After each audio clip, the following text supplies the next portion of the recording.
Now let's move to the our second question, which is revising the select query 2. So click on this question and select MS SQL from this site. And now the question, query the name field. So basically in this particular city table, we already have seen this city table in our previous question.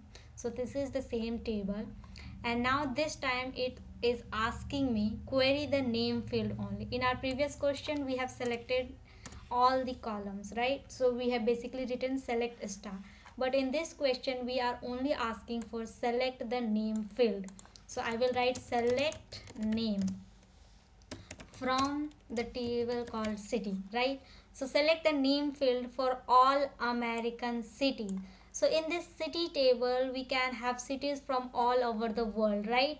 But let's say in India we have 100 or 1000 cities, in America different 1000 cities, right?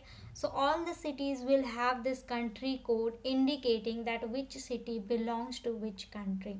So how we can decide which city belongs to the America country? We basically need to check whether this country code is equals to USA or not. If it is USA, then it basically means that this city belongs to America.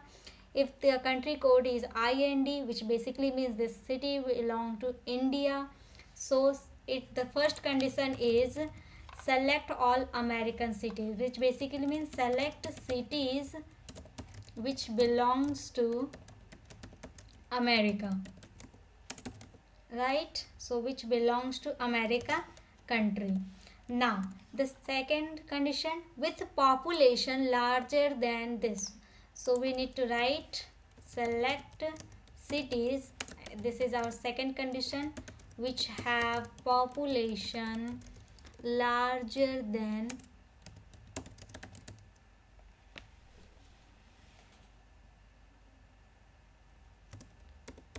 1,20,000,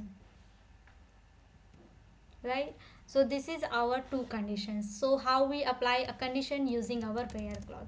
So let's apply our first condition, select cities which belongs to America. And how we can decide this? Using this country code column. So I will write where country code is equals to USA.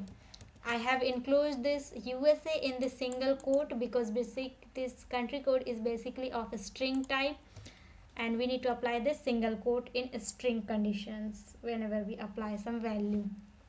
Now the second condition, select cities which have population larger than this one. So I will apply and population is greater than 1,20,000.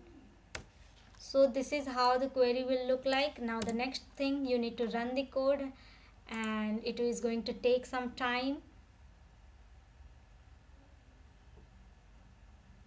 After this it says that congratulations, you have passed the sample test cases, which basically means your output is correct. We have written the exact query which is required for this output. So your output is this one and expected output is this one, and these two are same. So our query runs successfully. And now you need to click on the submit code button. So I hope you understand this question. Thanks for watching.